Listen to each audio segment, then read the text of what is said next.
O índice para baixo e registram deflação de janeiro para fevereiro. 82 milhões de reais vão ser investidos para levar água a 400 mil pernambucanos. Construção da adutora do Agreste é parte do projeto de integração do Rio São Francisco. Essas e outras notícias você acompanha agora. E para participar, basta acessar o bate-papo ao vivo no YouTube ou usar hashtag TVNBR nas redes sociais. O repórter NBR começa agora.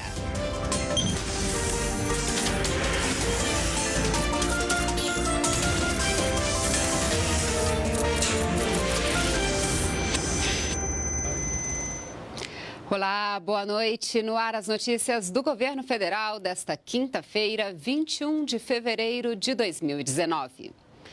Mesmo com a decisão do presidente venezuelano Nicolás Maduro de fechar a fronteira com o Brasil, está mantida a ajuda humanitária do governo brasileiro ao país vizinho, com o envio de remédios e alimentos. A afirmação foi dada há pouco pelo porta-voz da presidência. A repórter Daniele Popov tem as informações ao vivo. Olá, Daniele, boa noite. Oi, Alessandra, boa noite para você, boa noite a todos. É isso mesmo, o porta-voz da Presidência da República, Otávio do Rego Barros, ele afirmou que a ajuda humanitária do Brasil à Venezuela continua por meio da Operação Acolhida ali na fronteira com o país vizinho. Essa operação que já atua no local por pelo menos um ano. O cronograma de oferta de alimentos e remédios também está mantido. A partir do dia 23 de fevereiro, esses produtos estarão disponíveis para o povo venezuelano. Segundo Rego Barros, tropas brasileiras permanecem em operação. Ele afirmou que a situação na cidade de Pacaraima, que faz fronteira com o país vizinho, é de normalidade. Rego Barros afirmou ainda que a fronteira está aberta e com fluxo normal.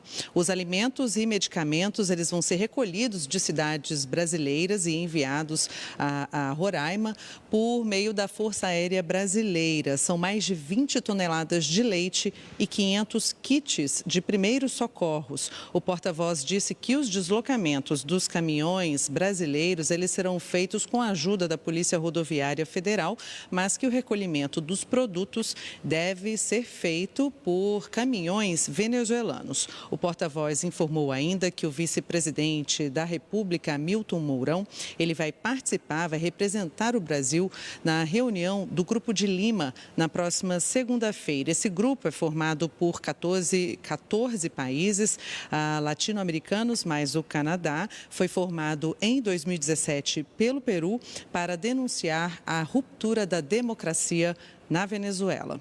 Alessandra, eu volto com você. Muito obrigada, Daniele, pelas informações. Um bom trabalho para você. Reduzir a desigualdade no país e acabar com os privilégios. Com a nova Previdência, o governo quer garantir um sistema mais justo e equilibrar as contas públicas. E o mercado financeiro aposta na retomada do crescimento com a nova proposta.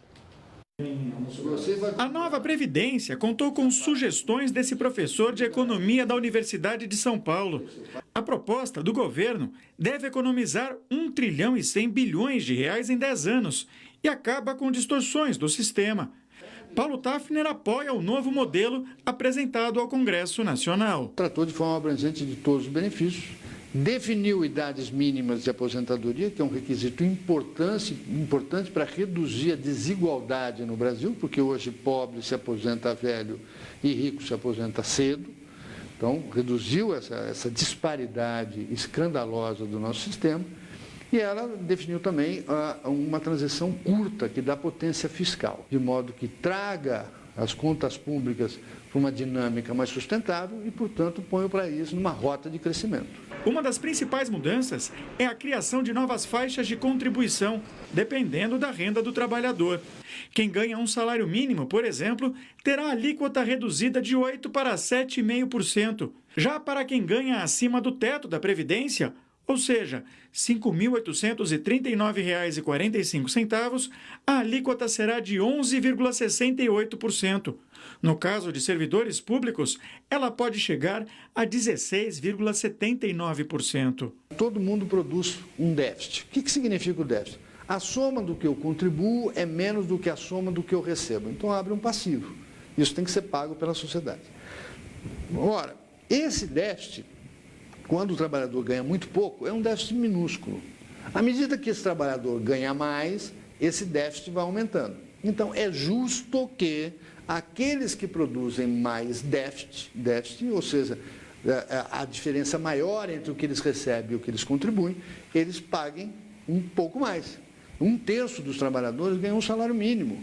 Pois muito bem, esses trabalhadores terão a alíquota reduzida um pouquinho. Em compensação, aqueles que vão ganhando mais ao longo da vida, aqueles que já ganham mais hoje, eles terão uma contribuição um pouco maior, de modo a equilibrar um pouco, não vai resolver, mas equilibrar um pouco mais esse descasamento entre os passivos segundo a renda de cada trabalhador. A proposta da nova Previdência foi bem aceita pelos operadores do mercado financeiro. A reforma é vista como essencial para o governo atacar o problema fiscal e voltar a arrecadar mais do que gasta. Uma medida que poderia trazer novos investimentos para o país. Nesse cenário, eu acredito que a gente receberia fluxos de investimento suficiente para beneficiar uma série de coisas, né? Não só mercado financeiro, em termos de taxa de câmbio, bolsa, em termos de preço, mas também de investimento mesmo, propiciando um crescimento maior e uma visibilidade maior do Brasil para o resto do mundo também. Atualmente, o Brasil gasta cerca de 14% do PIB, a soma de tudo que é produzido no país, com previdência. Se nada for feito, esse número tende a crescer. A aprovação da reforma pelo Congresso Nacional poderia mudar esse quadro, explica essa economista que trabalha no mercado financeiro. 1,1 trilhão de economia em 10 anos, que é o estimado pela proposta anunciada ontem, é bastante importante. Certamente esse valor é compatível para uma reversão da trajetória da dívida bruta, né, do crescimento da dívida bruta. Então, é isso que o governo, né, e obviamente o mercado está esperando também, porque a gente tem um problema sério de fiscal, né? Quando a gente olha hoje os fundamentos brasileiros, né, os fundamentos macroeconômicos, a gente tem inflação controlada, juros baixos, contas externas indo muito bem, só que a gente tem um problema sério fiscal. Levar água a 400 mil pernambucanos. Para isso, o governo anunciou a liberação de 82 milhões de reais para a construção da adutora do Agreste, que é parte do eixo leste das obras do projeto de integração do Rio São Francisco.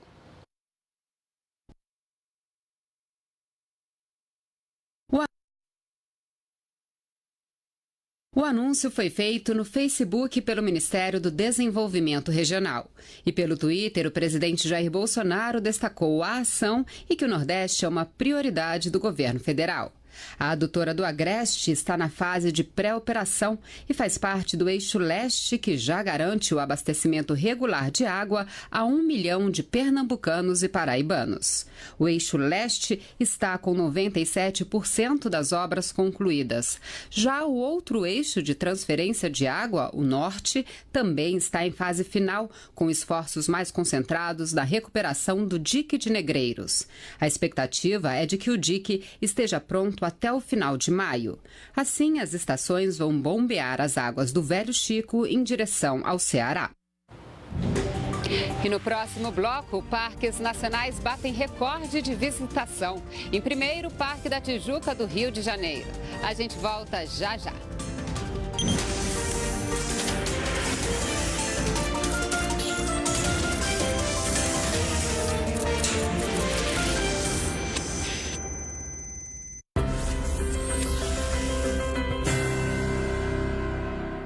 A importância do registro é porque ele dá segurança para o autor.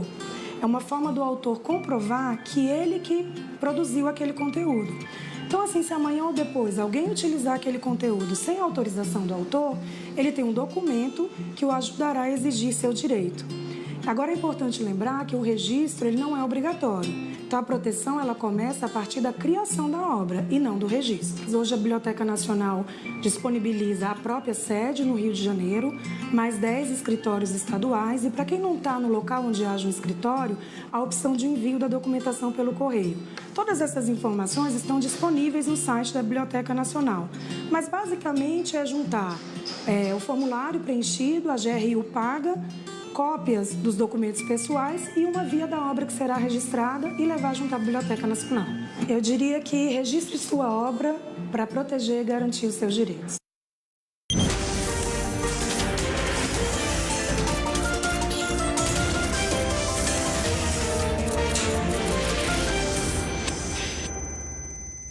A prévia da inflação para fevereiro, o IPCA 15, é de 0,34%, a menor para o mês de fevereiro desde o início do Plano Real em 1994.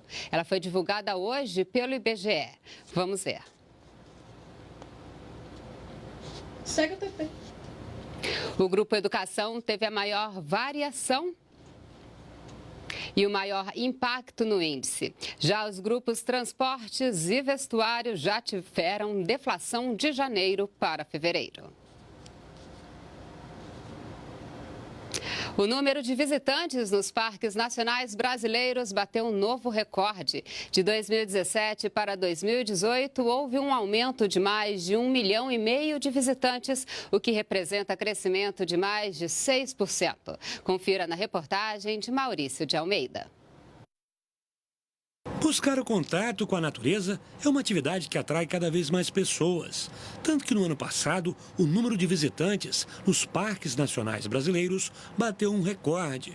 Eles receberam 12.400.000 pessoas, o que representou um aumento de 6,15% em comparação com 2017. Com essa grande quantidade de turistas aqui ao meu redor, já dá para perceber que eu estou no local que aparece em primeiro lugar na lista. É o Parque Nacional da Tijuca, que fica no Rio de Janeiro.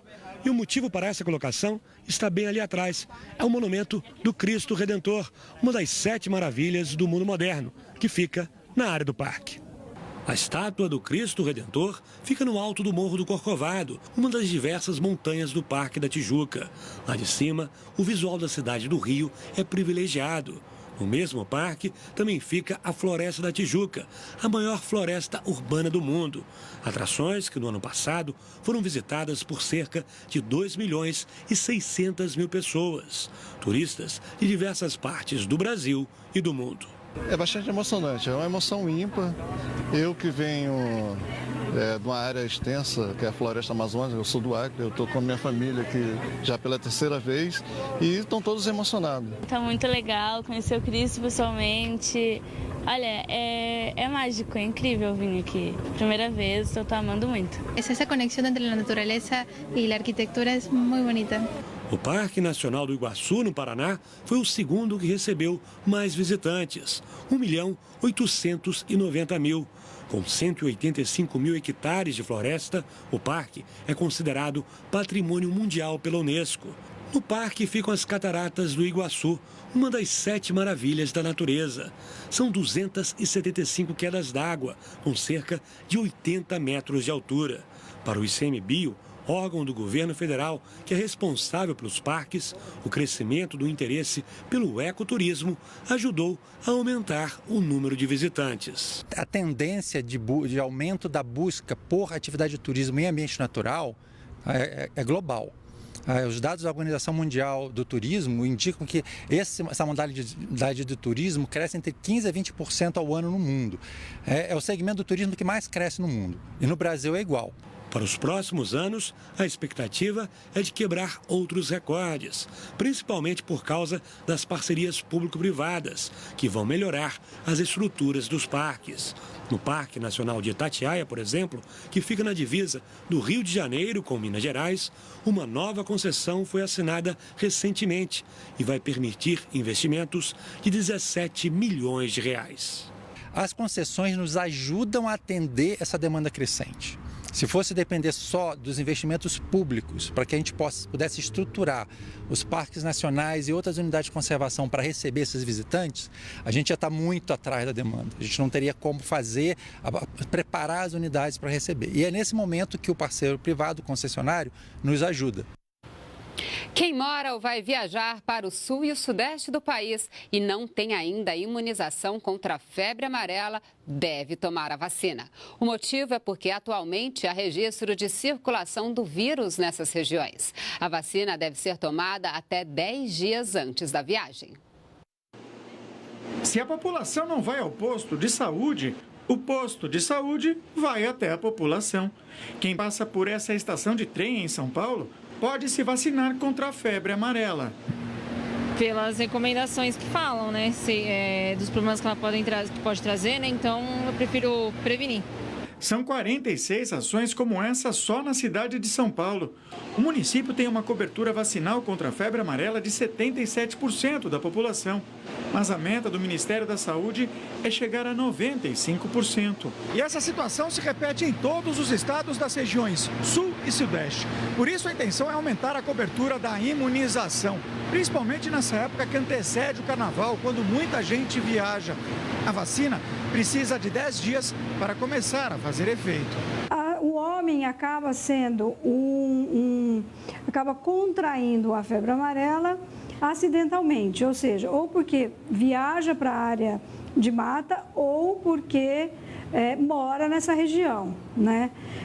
Como no estado de São Paulo hoje tem alguns lugares que a febre amarela está circulando, né? E a preocupação é justamente essa, que nesses lugares onde há a circulação da febre amarela, que as pessoas viajem para lá vacinados. A vacina faz parte do calendário de imunização do Sistema Único de Saúde e está disponível gratuitamente em postos de saúde de todo o país para adultos e crianças a partir de 9 meses de idade. Segundo o Ministério da Saúde, cerca de 50 milhões de pessoas ainda precisam ser vacinadas no sul e no sudeste do país. Essas regiões ingressaram no mapa da vacinação no ano passado, depois de registrarem casos da doença. Para se precaver contra o mosquito, né? Que essa doença ninguém merece. Toma a vacina mesmo. Tome, gente, acho que não é brincadeira mesmo não, né? Hugo vai viajar para o litoral paulista no carnaval. A área é considerada endêmica. Agora, com a vacina contra a febre amarela, ele ficou mais tranquilo. Posso curtir de boa, não fico muito preocupado, ver notícia no jornal que gente morreu, aí não ficar com medo, né? Agora já estou mais preocupado. Nós ficamos por aqui. Toda a nossa programação você acompanha ao vivo pelo site da NBR e pelo canal no YouTube. Acesse também o nosso perfil no Twitter. Acompanhe agora a entrevista feita pela NBR com o secretário da Previdência, Rogério Marinho. Uma boa noite para você e continue com a gente na NBR, a TV do Governo Federal.